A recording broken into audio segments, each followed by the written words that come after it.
네, 대단히 감사합니다. 이렇게 아름다운 예배당을 가지신 여러분에게 다시 한번 또 축하드리고요. 제가 처음 왔을 때는 여기가 아닌 것 같아요. 그러니까 교회 키를 맡겼을 때 교회 어디든지 다 갈 수 있도록 마스터 키를 하나 맡기셨는데요. 그때는 방 하나밖에 없었습니다. 근데 이 김요한 목사님이 이번에 저한테 키를 맡기실까? 이 교회가 지금 키가 아마 굉장히 많을 것 같은데, 그죠? 구석구석, 그죠? 그래서 모르겠습니다. 이번에 가실 때는 저한테 차 키도 안 맡기셨고, 아파트 키도 안 맡기셨고, 교회 키도 안 맡기셨어요. 그러나 강단을 맡기셨습니다. 네, 대단히 감사드리고요. 여러분과 함께 이렇게 예배 드리게 돼서 진심으로 아주 반갑습니다.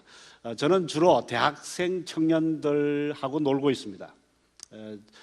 이 나이가 되도록 주로 대학생 청년들을 전도하는데요. 요즘 이 대학생 청년들이 커밍아웃을 하는 청년들이 굉장히 많습니다. 서울에 있는 큰 어느 모 교회에서요, 제가 강의하기 전에 시간을 잠시 달라고 그러더라고요. 제가 시간을 들었는데 나오더니요, 나 지금까지 10년 이상을 예수님을 꼬박꼬박 믿었는데 오늘부터 예수님 믿지 않겠습니다 라고 공개적으로 커밍아웃을 하고 교회를 당당히 걸어나가는 청년을 제가 봤어요. 동성애자들이 가끔 커밍아웃을 합니다. 숨어서 동성애 하다가. 그러나 요즘은 예수 믿는 청년들이 이렇게 용기 있게 커밍아웃을 하는 청년들이 가끔 저희 라브리에 옵니다. 근데 이 청년들이 하는 말이 이런 말들입니다. 예수님은 좋은데 교회는 싫다 그래요. 왜? 교회가 너무 지저분하고 너무 더럽다는 거죠. 또 이런 말을 합니다. 예수님은 좋은데 예수 믿는 사람들이 싫다 이렇게 말해요. 커밍아웃을 하는 이유들입니다. 그리고는 외국에 있는 교회는 좋은데 한국 교회는 싫다 이렇게 또 이야기도 합니다. 여러 가지 이유로 이 커밍아웃을 하는데요, 사실 이 청년들이 커밍아웃을 하게도 생겼습니다. 여러분도 인정하시죠? 곳곳에 냄새가 나고 지저분하고 타락하고요, 이런 곳이 한두 곳이 아닙니다. 사실 젊은이들 중에는요, 화가 머리 끝까지 난 친구들이 한두 명이 아닙니다. 아마 여기 오신 분들은 지금 괜찮을 거예요. 상태가 괜찮은 분들 같아요. 그렇죠? 한번 옆에 한번 보십시오. 서로 괜찮으시죠? 그런데 저희 집에 오는 청년들은 거의 여기 끝까지 차서 옵니다. 거의 차서 옵니다. 왜냐하면요, 학벌 문제 때문에. 학벌 차별이 얼마나 많습니까? 그죠? 또요, 빈부 격차 때문에. 또 뭐 유학 갔다 온 놈들 때문에. 화가 막 또 머리 찼어요. 또 이쁜 애들 때문에. 그죠? 이쁜 애들 때문에. 별의별 뭐 이유가 많죠. 그죠?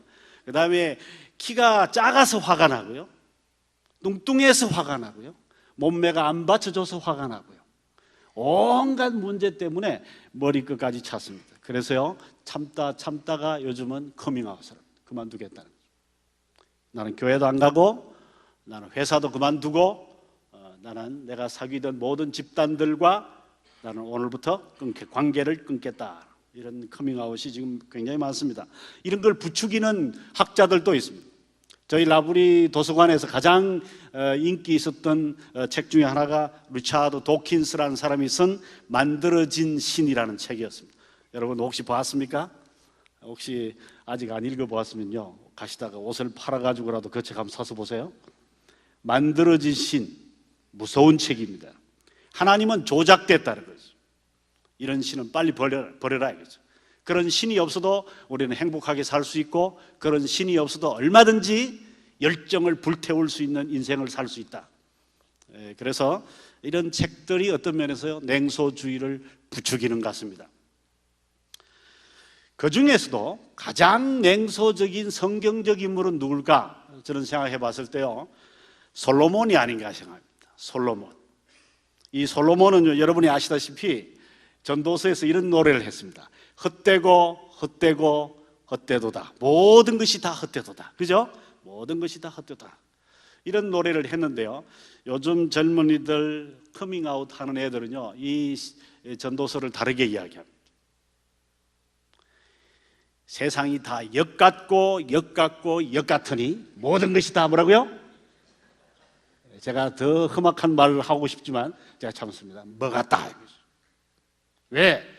어디를 봐도 말이죠, 마음에 드는 구석이 하나도 없다는 거죠. 뒤에 엎어버리고 싶고 그냥 싹 쓸어버리고 싶고요, 아니면 내가 자살이라도 해보고 싶고 불태워버리고 싶고, 이런 세상이 정말 싫다는 거죠. 그래서 우리 요즘 청년들 입가에는요, 쓴웃음이, 냉소가 뭡니까? 아주 차가운 미소가 번지고 있습니다. 그래, 너 잘 믿어, 너 잘해, 니 해, 그럼 니나 잘해, 나는 안 할 거야. 이런 아주 사늘한 시니컬한 청년들, 대학생들을 저는 만나면서 이 아이들의 이 병든 마음을 어떻게 고칠까? 해답이 있을까?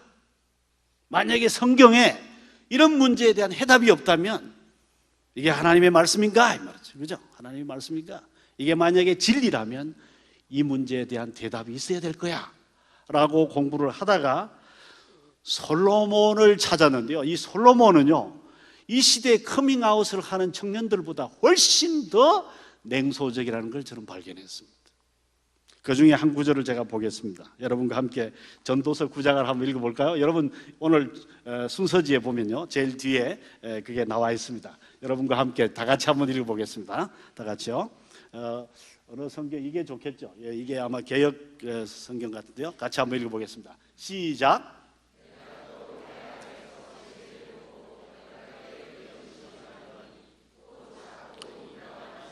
어떤 성읍에 큰 왕이 와서 그것을 에워싸고 큰 흉벽을 쌓고 치고자 할 때 그 성읍 가운데 가난한 지혜자가 있어서 그의 지혜로 그 성읍을 건진 그것이라. 그러나 그 가난한 지혜자가 그러므로 내가 이르기를 지혜가 힘보다 나으나 가난한 자의 지혜가 멸시를 받고 그의 말들을 사람들이 듣지 아니한다 하였노라. 조용히 들리는 지혜자의 말들이 우매한 자들을 다스린 자의 호령보다 나으니라. 지혜가 무기보다 나으니라. 그러나 죄인 한 사람이 많은 선을 무너지게 하느니라. 이 말씀의 핵심을 제가 간단하게 5가지로만 정리해 보겠습니다. 첫째 이겁니다. 옛날에 적에 이스라엘에 한 작은 마을이 있었는데요, 적이 쳐들어왔다는 겁니다. 그런데 남자들과 군인들은 다 어디 갔는지 아무도 이 적과 싸울 사람이 없는 거예요. 한 사람도 안 보이는 거예요. 여러분 같으면 어떻게 하겠습니까? 적이 쳐들어왔어요. 우리 동네에, 우리 집에 쳐들어왔습니다. 그런데 아무도 싸울 사람이 없어요. 그런데 한 사람이요, 아마 이 사람이 나이가 좀 더 노인이 아닌가 싶은데요, 한 가난한 노인이 나가서 뭐라고 말을 했는데요, 그 악당 같은 적이 물러간 거예요. 물러간 거예요. 얼마나 좋습니까? 그러면 온 동네가 잔치를 벌이고 이 노인을 상을 줘야 되지 않을까요? 그런데 성경은 이렇게 말합니다. 그 동네 사람들이요, 그 적이 물러가고 난 뒤에는 언제 그런 일이 있었느냐 다 잊어버리고요, 그 가난한 노인을 잊어버렸다는 거예요. 특히 솔로몬의 이제 문제의식이 여기 있습니다. 특히 그 노인이 가난하다는 이유로 멸시를 당하더라는 거죠. 나라를 구했는데 가난하다는 이유로, 온 동네 생명들을 구했는데 가난하다는 이유로 무시를 하더라는 거죠. 그런데 제가 좀 더 드라마틱하게 이 이야기를 끌고 간다면요, 마지막 절에 이런 말이 있습니다. 그 동네에 아주 나쁜 놈이 하나 있었는데 그 사람은요, 부자였는지 모르겠어요. 지혜롭지도 못해요. 적이 쳐들어왔을 때는 아무 말도 안 하던 사람이에요. 가만히 있던 사람이에요. 그런데 적이 물러가고 난 후에 나와서 이제 폼 잡는 거죠. 그랬더니 온 동네 사람들이 동네를 구해준 사람은 잊어버리고 이 동네가 어려울 때 폼 잡던 이 사람, 조용히 있던 이 사람에게는 칭찬을 하고 난리가 터진 거예요. 왜요? 이 사람이 부자였거든요. 40년을 이스라엘을 다스린 이 솔로몬 왕이 이 동네를 가만히 보고요, 어떻게 했으면 좋겠습니까? 어떻게 하면 좋을까요? 네? 제가 아침에 여기 앉아있는 우리 꼬맹이들, 우리 학생들한테 물었더니 이런 말 했어요. 어떻게 하면 좋다고? 상 주자고요? 싹 쓸어버리세요. 솔로몬이 군대가 있으면 싹 쓸어버리겠죠. 여러분 같았으면 어떻게 했습니까? 어떻게 하면 좋겠습니까? 이 동네 어떻게 할까요? 어떻게 하면 좋겠어요? 한번 이야기해 보세요. 어떻게 하면 좋겠어요? 네? 싹 쓸어버려요? 어쩜 우리 학생들하고 마음이 똑같습니다. 가슴에 피가 살아있네요. 오, 예, 좋습니다. 여러분 같으면 어떻게 할래요? 싹 쓸어버려요? 이야, 함께하는 교회가 보통이 아니에요. 이야, 무서운 분들이네. 싹 쓸어버려. 예, 제 같으면 그냥 불 질러버려. 그 동네 없애버려. 그런데 미안하게도요. 솔로몬은요, 성경 어디에도 그 동네를 불질렀다든지 싹 쓸어버렸다든지 그런 말이 없습니다. 그리고는요, 오늘 이런 화가 머리 끝까지 치밀고 온 세상에 대해서 냉소적이고, 그죠? 불질러버리고 싶은 이런 사람들에게 솔로몬이 대답을 해줍니다. 저는 몇 가지 그런 지혜의 대답을 찾아보려고 합니다. 근데 그 전에 도대체 이런 냉소주의, 이런 건 어디에서 생길까? 요즘 심리학자들과 철학자들이 이 냉소주의의 원인에 대해서 분석하고 있습니다. 세 가지만 간단히 소개합니다. 하나의 사회적인 원인입니다. 여러분도 다 짐작하시죠? 사회적인 원인은 뭘까요? 온 세상이 너무 부조리하고 너무 지저분하고 너무 타락할 대로 타락했고 불공평하다는 거죠. 사실 그렇지 않아요, 그렇죠? 교회도 그렇습니다. 마음에 드는 교회가 잘 없습니다. 어떤 교회는 타락하다 못해가지고 아주 세상에 아주 신문에 대문짝만하게 납니다. 목사들도 그렇고요. 사기쳤다 그러면 예수 믿는 사람들이고요. 여러 가지 이런 사회적인 요인들 때문에 이런 시니컬한 청년들이 많이 생기는 건 사실입니다. 저희 집에는요, 목사님 아들, 딸들, 장로님, 권사님, 집사님 아들, 딸들이요, 한 번은요 5명이 한꺼번에 왔어요. 5명이 왔어요. 물론 다른 교회에서 다 왔어요. 따로따로 왔는데 보니까 목사님 아들, 딸만 5명이 있어요. 근데요, 이 5명 중에요, 5명이 몽땅 아무도 예수님 안 믿는 애들이죠. 그 중에 한 명은요, 28년 동안 자기가 교회를 다녔대요. 자기 말로. 28살이겠죠. 태어날 때부터 믿었으니까. 그런데 자기는 예수님이 좋아서 교회를 다니지 교회가 좋아서 교회 다니는 건 아니다. 교회는 아주 싫다는 거죠. 그 중에 한 명은요, 이렇게 말합니다.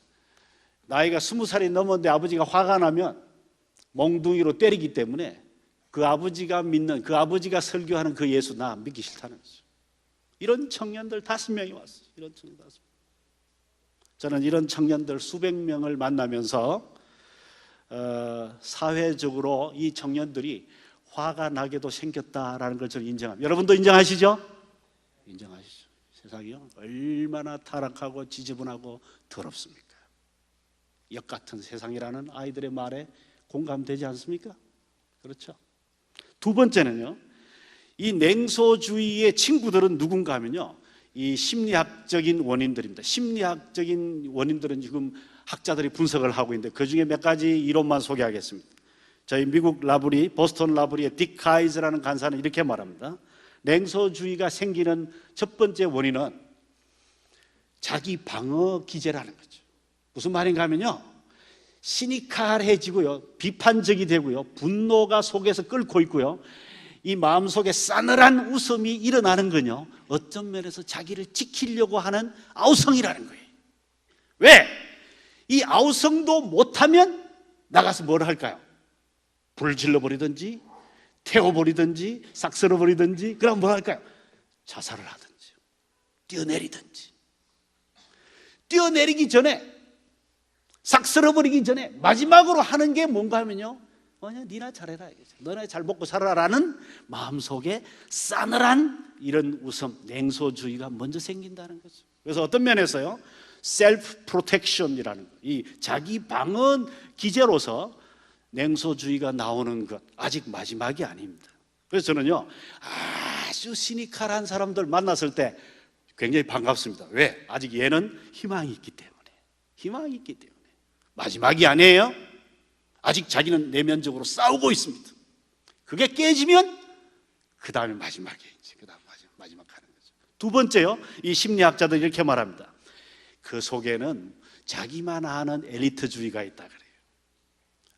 아주 냉소적인 청년들 이야기해 보면요, 전부 이렇게 말합니다. 내가 제일 똑똑하다, 내가 제일 잘 믿는다 그래요.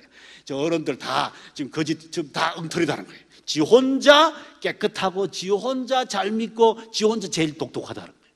나머지 전부 다 뭐라고요? 엉터리다라고 생각하는 교만이 마음속에 깊이 깔고 있다. 이걸 심리학자들은 엘리트주의라 그래요. 그래서 우리 청년들 중에요, 자기가 제일 많이 배우고 제일 똑똑하고 제일 잘나고요, 제일 깨끗하다고 하는 아이들일수록 시니컬한 마음이 생겨요. 조심하세요. 너무 자기가 잘 믿고 자기가 똑똑하고 자기 이러지 마세요. 그게 자칫하면 자기 마음에 안 들면 뭐라고요? 전부 부정적이 되는 거죠. 그죠? 물론 그 밖에 여러 가지 심리학적인 이유들을 이야기를 하는데요, 세 번째요, 철학적인 이유는요, 간단하게 제가 말씀드리겠습니다. 철학자들은요, 이 전도서를 읽어보지 않은 철학자는 아마 아무도 없을 겁니다. 세상의 모든 철학자들은 욥기, 전도서들을 다 읽습니다. 예수 믿는 철학자든지 예수 안 믿는 철학자든지. 저희 라브리는 철학하는 사람들이 꽤나 자주 옵니다. 며칠 전에도, 제가 여기 오기 전에도요, 저기 전라남도 호남신학교, 또 혹은 전라도에 있는 조선대학교, 이런 데서도 그 아이들이 오는데요, 조선대학교 학생이 한 명이 왔어요. 그 학생하고 이야기 나눈 것 중에 하나 이겁니다. 뭔가 이거예요. 옛날에는요, 구약 학자들이 전도서를 번역할 때 이렇게 번역했어요. 전도서 1장 1장입니다. 모든 것이 헛되고 헛되니 모든 것이 헛되도다, 이렇게 번역했어요. 맞죠? 여러분 기억하십니까? 그런데요, 요즘 철학자들, 요즘 구약 학자들은요, 이렇게 번역합니다. 모든 것이 부조리하고 부조리하고 부조리하니 모든 것이 다 부조리하도다 라고 번역을 해야지 이 전도서가 제대로 살아난다는 거죠. 여기에 헤벨이라는 이 단어는요, 히브리 말인데요, 이것을 헛되다라는 말로 번역해도 좋고, 이 단어를 부조리하다 혹은 불합리하다 혹은 엿같다 라고 번역을 해도 괜찮은 그런 단어란 말이죠. 그런데 오늘 만약에 솔로몬이 우리 시대에 살고 있다면 이 단어를 어떻게 쓸까? 뭐라고 번역해요? 이 단어를요, 부조리하고 부조리하고 모든 것이 부조리하다라고 하든지 모든 것이 다 엿같다라고 번역을 하든지 했지 않을까, 이런 생각이 듭니다. 자, 그런 의미에서 이런 냉소주의의 원인은 여러 가지가 있고요, 이 자리에 앉아 계시는 어르신들 중에, 우리 청년들 중에도 마찬가지입니다. 지금 냉소주의는요, 아마 어떤 어르신들이 그럴 거예요. 저게 뭘고 그러실 겁니다. 무슨 말인가 하면 지금 한국교회 시작이에요. 시작에 불과한 문제입니다. 앞으로 이 문제는 더 심각해질 겁니다. 한국교회가 텅텅 빌 때까지 이 냉소주의가 더 발전될 가능성이 있습니다. 연구를 해 주시기 바랍니다. 이 문제에 대해서 해답을 찾아주시기 바랍니다. 저는 오늘 여러분과 함께 나누고 싶은 게요, 전도서의 솔로몬이 가르쳐주는 해답입니다. 여러분들 다른 해답을 좀 찾아주시고, 만약에 해답을 찾으신 분은 저한테 이메일이나 연락을 해 주시면, 편지로 연락해 주시면 제가 밥 한 그릇 사겠습니다. 네. 자, 그러면 솔로몬이 찾은 해답은 뭔가? 제가 시간 관계상 간단하게 5가지만 말씀을 드리겠습니다. 제가 우리 목사님들한테 들었는데요, 이 교회 좋은 점이 소그룹이라면서요. 그래서 설교 들은 말씀을 갖고 다음 일주일 동안 그룹 토론을 한다면서요. 그죠? 좀 구체적인 토론을 그때 해주세요. 혹시 페이퍼가 필요하신 분은 우리 목사님들한테 달라 그러세요. 제가 이 풀 페이퍼를 다 드렸으니까요. 그 대신에 간단하게 제가 핵심만 오늘 좀 말씀을 드리겠습니다. 첫 번째 이겁니다. 뭔가 이겁니다. 이 세상이 부조리하고 진짜 더럽고 타락했다는 사실을 있는 그대로 뭐라고요? 있는 그대로 인정을 하라는 거예요. 있는 그대로. 솔로몬이요, 전도서 1장 14절 15절에 보면 이렇게 말합니다. 이 세상이 다 구부러졌다라는 거죠. 솔로몬이요, 세상이 구부러졌다는 걸 너무나 잘 알았습니다.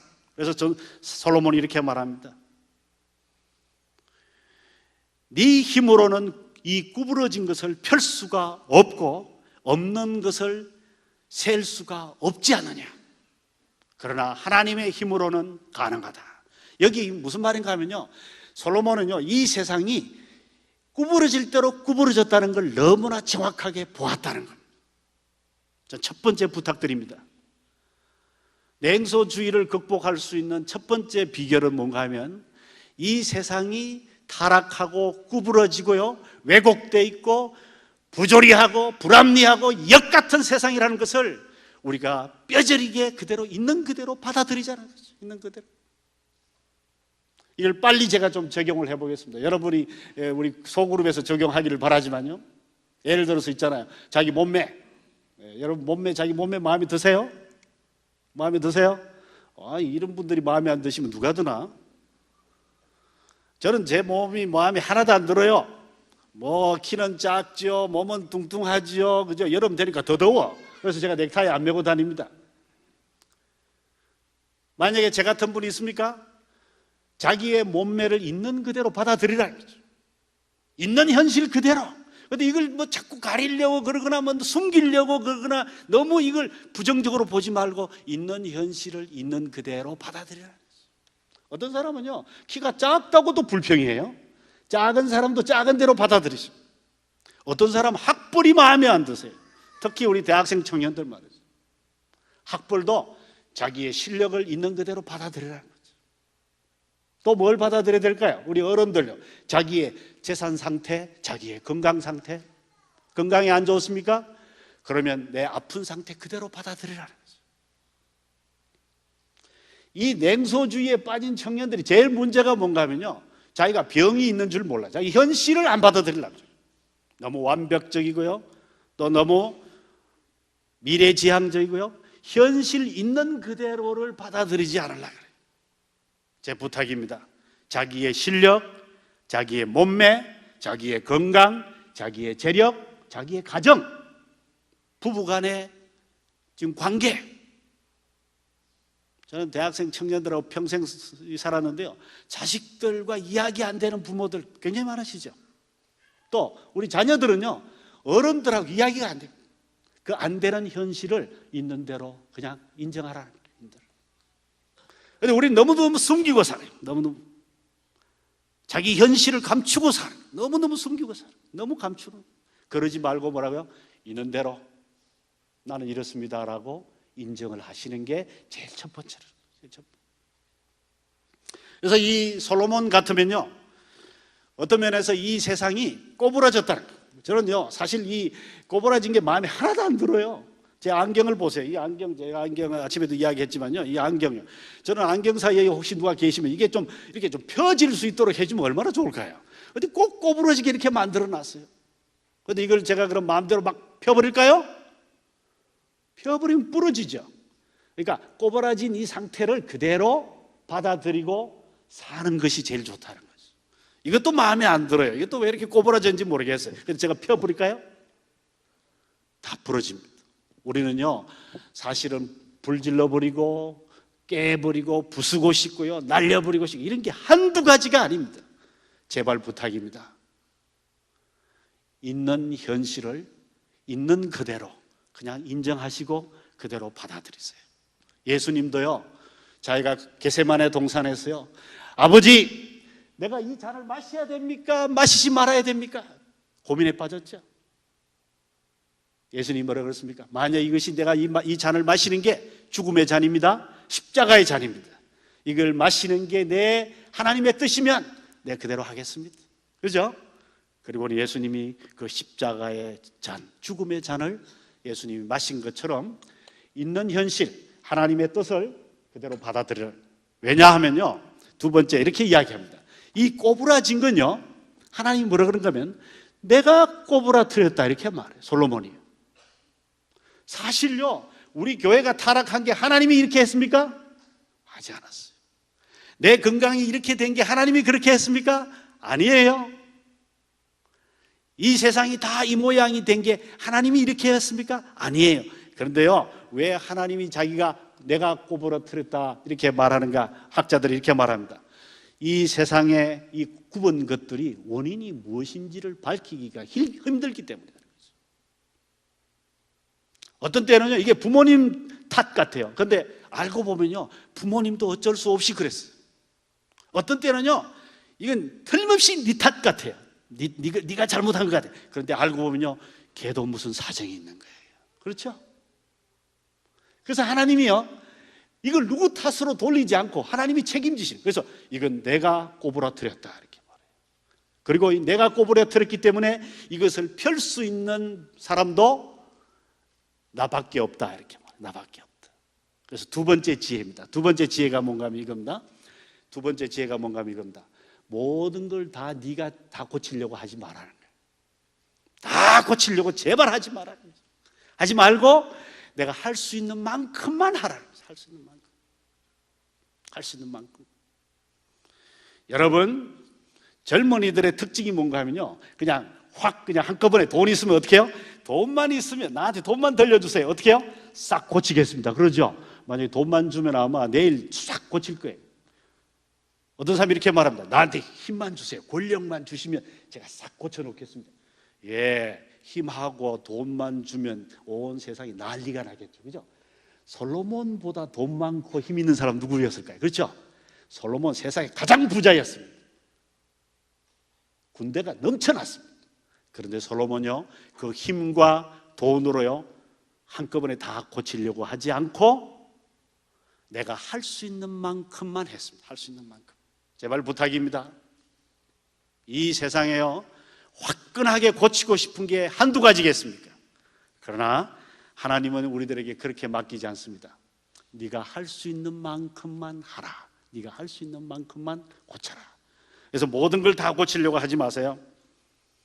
저는요, 며칠 전에 한 군인이 저희 집에 휴가 온 걸 봤습니다. 휴가 와가지고 저희 집에서 같이 지냈는데요. 아니, 군인이 휴가를 와서 왜 우리 집에 있을까요? 그죠? 자기 집에 안 가고, 그죠? 군인이 자주 나오는 것도 아니고요. 오랜만에 휴가를 나왔는데요, 우리 집에 와 있었어요. 어떤 사람 와서 그래요. 너 왜 너네 집에 안 가고 왜 여기 있나 그래요. 참 그 사람 사정도 모르는 소리를 하는 거예요. 왜 그랬을까요? 이 군인은요, 군대 가기 전에 저희 라브리를 왔는데요. 라브리를 왔는데 그야말로 찢어질 대로 다 찢어진 인생이었어요. 나이 약관 19살이에요. 19살, 20살, 지금 갓 20살 될 놈 그런 나이에 아직 대학도 입학을 못했는데, 여러분 지금 이제 시험을 봐야 되겠죠. 그런데 이 청년이요, 죄라는 죄는 다 지었고요, 다른 사람한테 사기당할 건 다 사기당했고요, 무시당할 건 다 무시당하고, 이런 청년이 왔어요. 이런 청년이 왔는데 제가요, 처음에는 걔 만나는 게 겁이 나가지고 안 만났어요. 안 만나고 제가 어떻게 했는지 아세요? 그냥 하루나 이틀 내버려 뒀어요. 제가 아마 하루 이상을 내버려 뒀어요. 가만히 놔뒀어요. 그랬더니 이 청년이 저한테 와서 하는 말이래요. 만약에 오늘 저녁에까지 안 만나주면 저는 내일 갑니다 그래요. 그래서 제가 이제 만났어요. 만났는데요, 이 청년이요, 첫 마디가 이거예요. 당신은 나이도 많고 배운 것도 많고 이 집 주인이고 말이죠. 근데 나는 나이도 어리고 아무것도 없고 지금 내 인생은 지금 갈갈이 다 찢어졌고, 근데 당신하고 공평하지 않다는 거죠. 이렇게 한국말로 이야기하면. 그래서 얘가 하는 말이 뭐란가 하면요, 영어로 이야기해도 돼요 그래요. 영어로 이야기. 여러분 영어 잘하십니까? 저는요, 일반 영어는 제가 듣습니다. 그런데요, 얘는요, 말마다 욕을 하는데요, 제일 알아듣기 힘든 게 욕이었습니다. 온갖 종류의 욕. 여러분 혹시 영국 욕하고 미국 욕하고 다르다는 거 아세요? 온갖 욕이 다 다르. 뭐 fuck you 이거 보통이고요. 온갖. 제가요, 그날 저녁에 몇 시간 이 청년하고 이야기를 하는데요, 그야말로 분노가 여기까지 찼어요. 그 다음에요, 세상에 대해서요, 냉소적인 비웃음은 말도 못해요. 뭐 교수님에 대해서, 목사님에 대해서, 세상에 대해서, 부모에 대해서. 제가요, 그 청년을 저희 집에 그때 한 일주일 데리고 있으면서 전도를 해서 이제 예수님 믿고 다시 믿기로 하고 군에 갔습니다. 근데 그 청년이 저희 집에 왔어요. 저희 집에 이제 휴가를 받아서 저희 집에 왔는데요. 이 청년이 군에요. 군에 갔는데요. 군에 이제 배치를 딱 받아갔더니 화장실이 7개가 있는데 그 부대에 겨울에 배치를 받아갔는데요. 7개가 있는데요. 추운 겨울에 얼어가지고 5개가 막히고 2개만 뚫려 있었대요. 그런데 이 청년이 자기 노는 시간에 하나씩 뚫기 시작한 거예요. 제가 면회를 한번 갔더니 그 중대장님이 하는 말이 도대체 이런 놈이 어디에서 왔는지 모르겠대요. 왜요? 그랬더니 이 5개 화장실을 하나씩 뚫는데요. 한 달이 걸려가지고 이 5개 화장실을 다 뚫어가지고 7개가 화장실이 돌아가도록 만들었다는 거지, 이 청년이. 그래서 제가 이번에 왔길래, 야, 너무 그러지 마라. 너 예수 믿는다고 부대에서 뭐 너무 모범생으로 살라고 말이죠. 화장실 막힌 거 다 뚫고, 그 다음에 뭐 양말 뚫어진 거 다 꼬매주고, 그 다음에 전기불 켜졌으면 다 꺼주고, 너 제발 너무 그렇게 피곤하게 살지 마라. 네 할 수 있는 만큼만 해라. 그랬더니요, 아니요, 우리 중대장님의 기대가 있습니다. 그래요.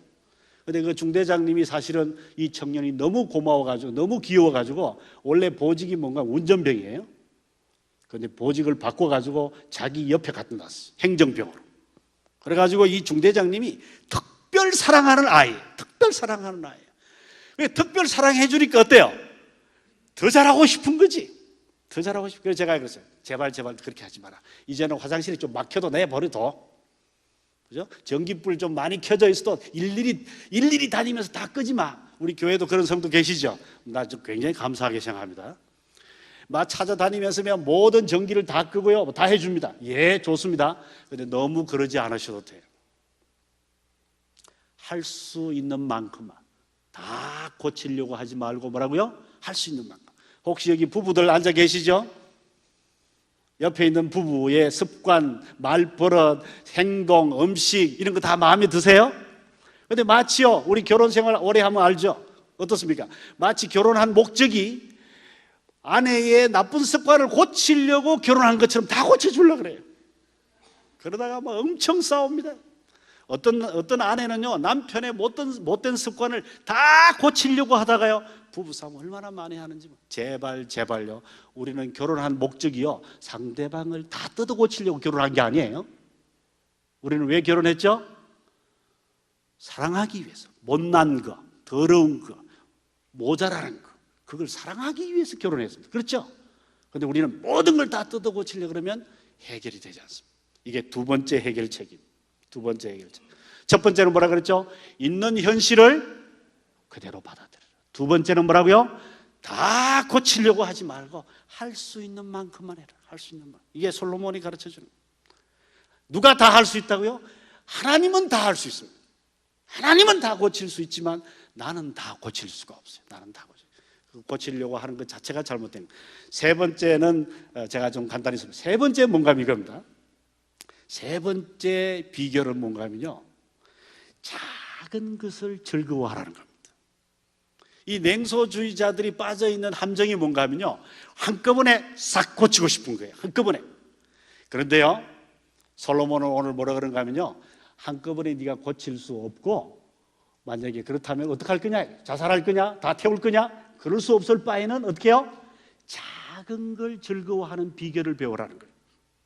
그래서 이 전도서를 읽어보면요, 이 전도서를 허무하다라는 이 책 속에요, 정말 재밌게도요, 3번이나요 뭐라 그런지 아세요? 인생을 즐겁게 살아라라고 3번이나 이야기합니다. 오늘 여기 9장에 보면 이런 말이 있습니다. 제가 읽어드리겠습니다. 여기 9장 7절에 한번 볼까요? 혹시 성경 있는 사람은 한번 보세요. 너는 가서 기쁨으로 내 음식물을 먹고 즐거운 마음으로 내 포도주를 마실지어다. 또 이렇게 하죠. 그 다음에 8절 볼까요? 내 의복을 희게 하며 내 머리에 기름을 바르고. 9절은 더 재미있습니다. 9절은 뭐라요? 네 사랑하는 아내와 함께 즐겁게 살지어다. 이렇게 말하고요. 10절에 보세요. 내 손이 힘을 얻는 대로, 일을 얻는 대로 힘을 다하여 할지어다. 여기 보면요, 여기 보세요. 여기 보면 정말 힘이 들 때 뭘 하라 그래요? 맛있는 밥 한 그릇을 사 먹고, 정말 힘이 들면 장롱 속에 넣어놨던 좋은 옷을 꺼내서 한번 입고, 아마 여기 있는 우리 자매들, 우리 여성도들 중에는 진짜 아주 야하고 아주 좋은 옷 한 벌씩 있죠, 그죠? 근데 그걸 교회에 입고 올 수 없어. 이제 교회에 입고 오면 다 난리가 날 것 같아, 그지? 그래서 숨겨놓은 옷 있죠? 그거 꺼내가지고 한번 입고 다니라 이 말이에요. 혹시 빨간색 구두 사놨죠? 빨간 구두를 사놨는데 입고 왔다가 교인들이 다 놀랄까봐 멋있는 구두 있죠? 오늘은 노란 거 신고 왔네, 그죠? 네? 여기 노란 거 신고 왔네. 아무도 빨간 구두를 안 신었어. 여기 한 분 계시네. 오, 예, 좋습니다. 자기가요, 일상적으로 내가 정말 하고 싶었던 것 중에 하나를 하라는 거지. 어떤 사람은요, 포도주를 한 잔 마시고 싶으면 포도주를 한 잔 하라고 여기 그러죠.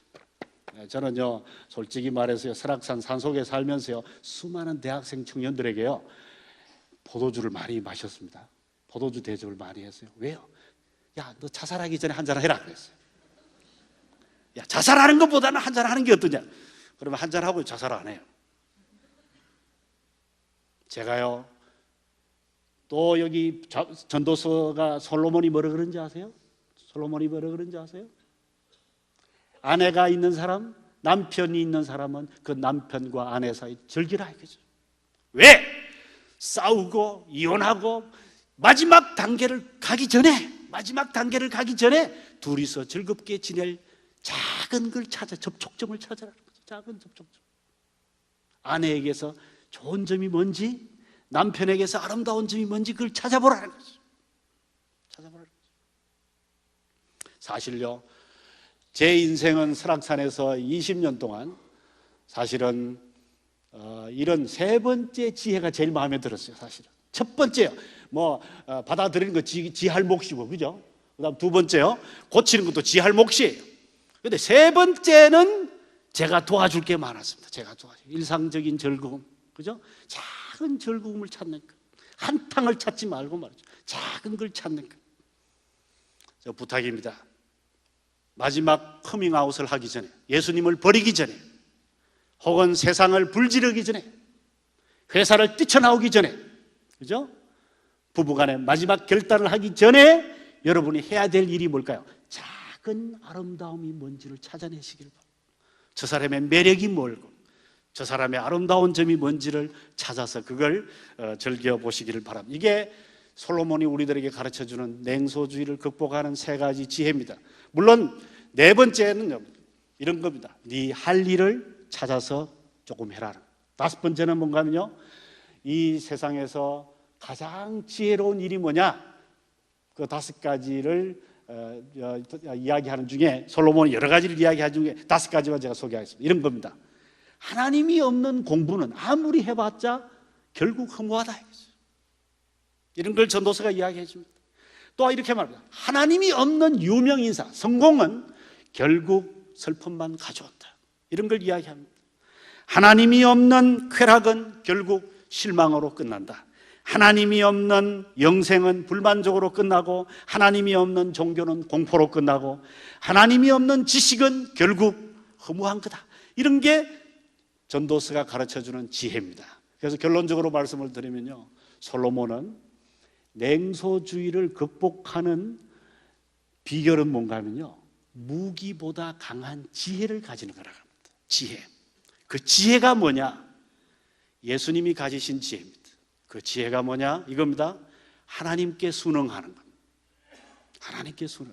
그걸 쉽게 말하면 이렇습니다. 있는 현실을 그대로 받아들이고. 두 번째요, 뭐라고요? 내가 다 고치려고 하지 말고 할 수 있는 만큼만 하라는 거죠. 그 다음에 조금 더 하고요. 세 번째는요, 일상적인 작은 즐거움을 찾아보라. 어떤 사람은 포도주 한 잔 마시는 게 즐거움일 거고, 어떤 사람은요, 옷 한 벌 꺼내서 입는 게 즐거움일 거고. 그래서 저희 라브리에서 이렇게 말합니다. 죄 짓는 게 아니면 다 영적이다. 한번 따라 할까요? 한번 따라 합시다. 여기 라브리는 아니지만 한번 따라 합시다. 죄 짓는 게 아니면 다 영적이다. 예, 만약에 죄 짓는 게 아니면 뭐든지 하세요. 그래서 작은 즐거움을 찾아서 그 즐거움을 접촉점으로 해서 마음속에 시니컬한 웃음, 그죠? 분노를 그죠?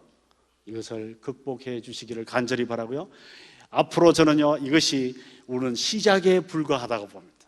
앞으로 아마 더 심각한 냉소주의가 한국 교회를 덮칠 때 여러분들이 그 지혜의 해답을 주시기를 간절히 바랍니다. 그리고 더 좋은 해답을 찾으시면 저한테 보내주세요. 제가 밥 한 그릇 사겠습니다. 네, 조용히 이 시간에 같이 한번 기도를 하도록 하겠습니다.